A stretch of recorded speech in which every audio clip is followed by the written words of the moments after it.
विधानसभा में बोला गया एक कोटेशन है कि मैं महसूस करता हूं कि संविधान चाहे कितना भी अच्छा क्यों ना हो, अगर चलाने वाले लोग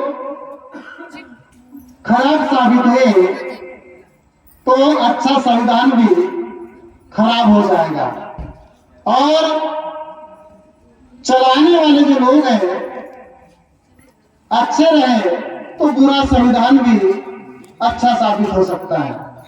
ऐसे बाबा साहब अम्बेडकर यह बात हमें कहते हैं और संविधान की जो प्रस्तावना है अम्बेडकर की प्रतिमा के आगे रखी हुई है कि हम भारत के लोग भारत को एक संपूर्ण प्रभुत्व संपन्न समाजवादी धर्मनिरपेक्ष लोकतंत्र गणराज्य बनाने तथा उसके समस्त नागरिकों को सामाजिक आर्थिक राजनीतिक न्याय विचार अभिव्यक्ति विश्वास धर्म और उपासना की स्वतंत्रता प्रतिष्ठा और अवसर की क्षमता को प्राप्त कराने के लिए तथा उन सब में व्यक्ति की एकता अखंडता सुनिश्चित करने वाली बंधुता को बढ़ाने के लिए दृढ़ संकल्प होकर अपनी संविधान सभा में आज दिनांक 26 नवंबर 1949 ईस्वी को एकता द्वारा इस संविधान को अंगीकृत अधिनियम का पारित करते हैं।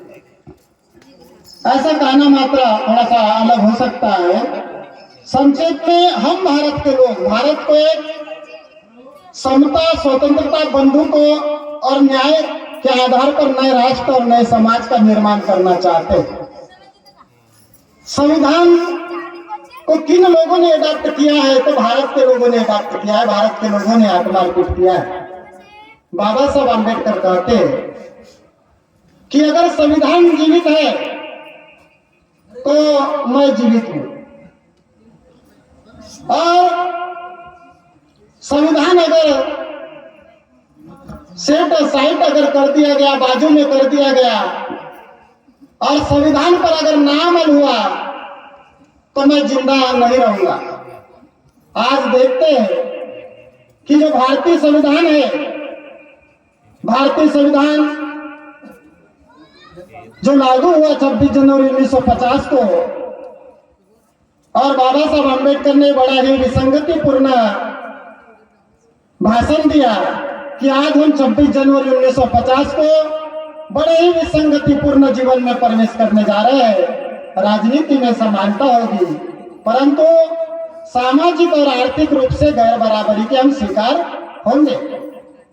अगर ये जल्द से जल्द ये असमानता विषमता गैर बराबरी दूर नहीं की गई तो बड़े ही मेहनत से बनाए गए इस प्रजातंत्र के ढांचे को ये जो असमानता के शिकार लोग हैं उद्ध्वस्त कर देंगे। आज हम देख रहे हैं कि संविधान के माध्यम से लोकतांत्रिक ढांचे को जो रखा गया, विधायिका है, कार्यपालिका है, न्यायपालिका है, मीडिया है, चुनाव आयोग है और जितने भी संवैधानिक संस्थाएं हैं उन संवैधानिक संस्थाओं पर ब्राह्मणी कब्जा हो गया है।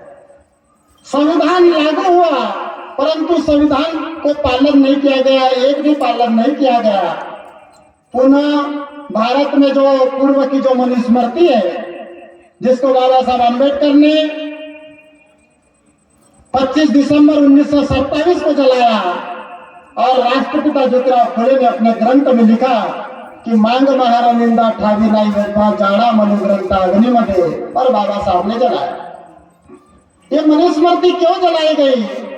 तो मनुस्मृति में जो 4 वर्ण की व्यवस्था है और मनुस्मृति वो शूद्रों के खिलाफ में है। शूद्र अर्थात अदर बैकवर्ड क्लास के लोग, अन्य पिछड़े वर्ग के लोग, जिस अन्य पिछड़े वर्ग से मैं स्वयं आता हूं, अन्य पिछड़े वर्ग के लोगों के खिलाफ में मनुस्मृति है और उस मनुस्मृति को बाबा साहब ने जलाया क्योंकि उस मनुस्मृति की वजह से छत्रपति शिवाजी महाराज का अपमान हुआ, राष्ट्रपति ज्योतिराव फुले का अपमान हुआ।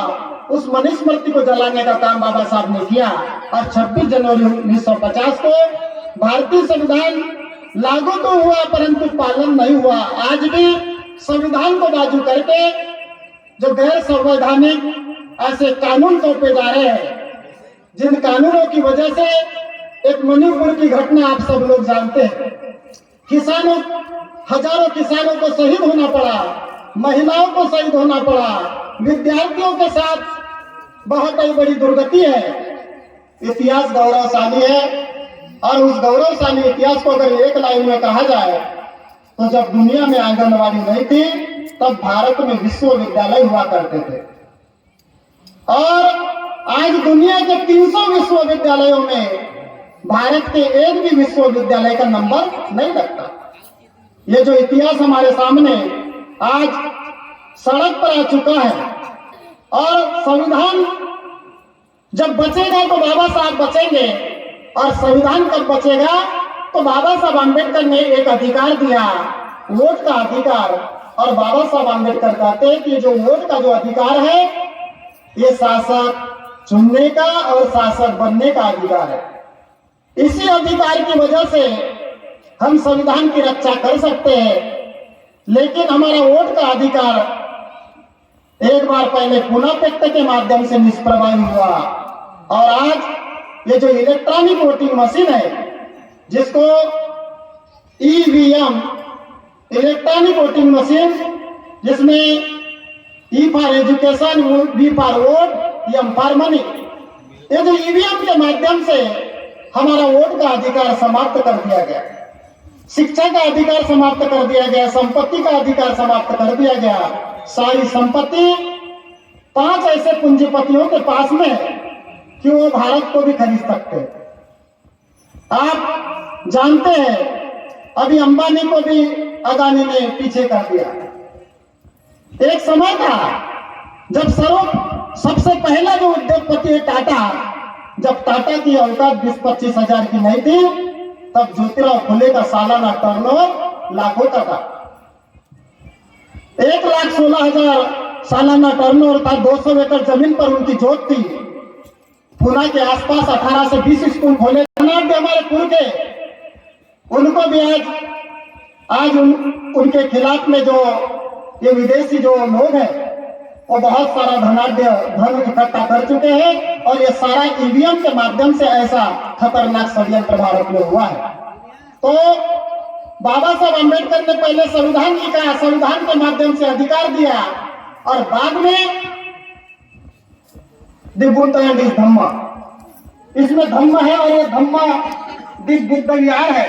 बंटे जी ने जब भी बताया कि धम्म दीप का जो अर्थ है धम्म की एक राह, धम्म के उजाला देने वाला, मार्ग दिखाने वाला। तो ये जो जब तक ये जो धम्म कब जाएगा और आर्टिकल जो 19 है अभिव्यक्ति की स्वतंत्रता कब बचेगी? जब संविधान बचेगा। और संविधान को हम कब बचा पाएंगे? जब हम अपने वोट का अधिकार बचा पाएंगे। यह इतनी बातें कहते हुए ईवीएम के खिलाफ में बेन ईवीएम करते हुए बस चंद बातों को हम आप लोगों ने सुना। आप लोगों का धन्यवाद। नमो बुद्धाय। जय भीम, जय संविधान।